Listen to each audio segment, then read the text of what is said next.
Hi, welcome back.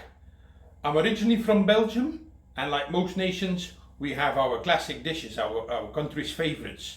I would say that our top three, or at least for me personally, the top three national dishes in Belgium are the Belgian endives and ham with cheese sauce, which we've already covered. You can find the link here. Then the second one would be the Belgian beef and beer stew, which I'm sure we will be making in the future. And then the third one, which we're going to make today, is a Flemish stew, or it's called a Hutsepot. This Flemish stew or Hutsepot is a classic heartwarming winter dish. It was a favorite in my family, and I'm sure it will be in your family too. Obviously, like with a lot of traditional dishes, there is a lot of differences depending on area or region, and there is a lot of, you can say, discussion of what actually goes into the classic Hutsepot or what cannot go into the classic Hutsepot. What for me is a classic Hutsepot is very simple. It's only green and white vegetables. So we got some savoy cabbage, Brussels sprouts, we got some turnips, some leek, some celery, some onions, some potatoes. The meat in it is some pork belly. We got a pig's trotter, which I've asked the butcher to chop up. And then finally we top it with some pan-fried sausages. I'm going to cut this pork belly into 2 thick slices and then in half.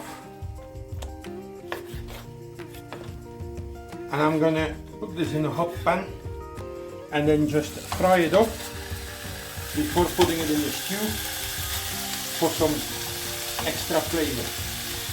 So we have all those nice caramelized flavors in there from the meat.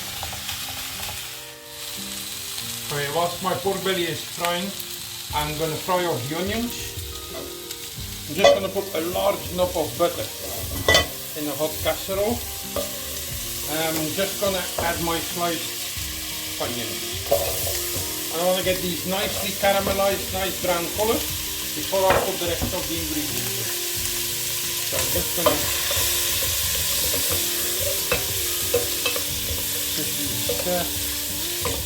let's check our pork belly. Yeah, we'll turn that around. I'll try the other side. Okay, and whilst this is finishing, we're going to chop up our vegetables. And the idea for a stew is that you just cut it into large chunks.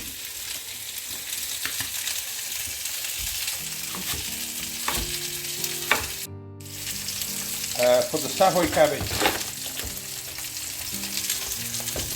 I just want to cut it into 6 slices. There's really no need to get rid of anything.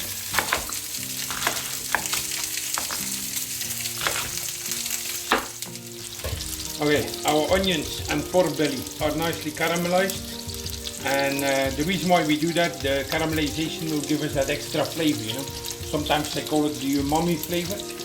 It's going to give us some more depth of flavor too. So we're going to put the pork belly with the onions. Next, we're going to deglaze that frying pan with half a glass of water. We want to have all those flavors for in our stew. Like that, add half a glass of water. And then just scrape all the nice bits off from the bottom.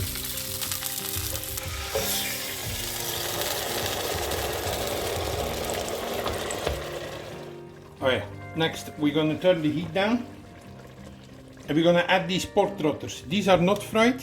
Again, they're going to give us extra meaty flavor, but also the gelatin in them will thicken our stew. And then we're just going to put our chopped vegetables in there.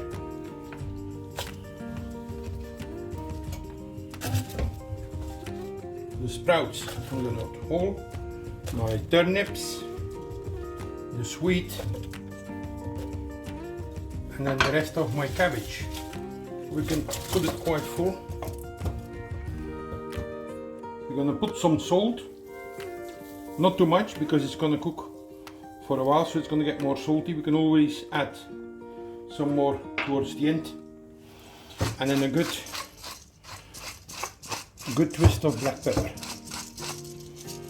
So first we're going to simmer it for about 90 minutes with the lid on before we're going to add the potatoes, otherwise they would be just cooked too much. Just regularly check that not all the liquid has evaporated. There needs to be just add a dash of water, and it needs to be just checked that it doesn't burn, or you need to reduce the heat a little bit. So an hour and a half has passed.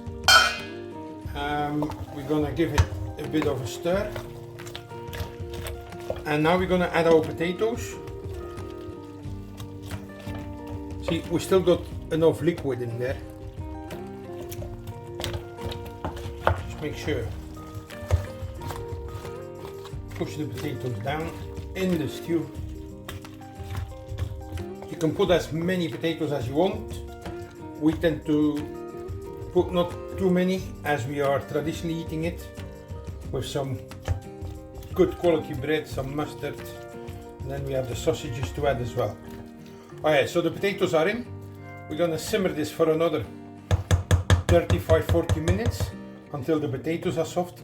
Okay, our stew is done, everything is soft. The potatoes too. And it looks and smells absolutely delicious. So our stew is ready. We're just gonna let it cool down. Once it's cold, we're gonna put it in the fridge.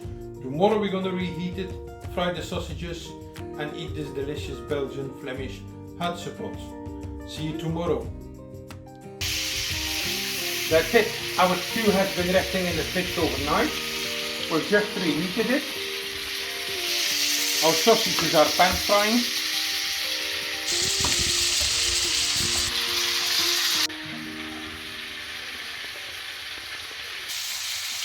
And there you have it, Belgian stew or Hutsepot with pork belly, pan-fried sausages, and traditionally we serve it with some good bread and a good dollop of mustard.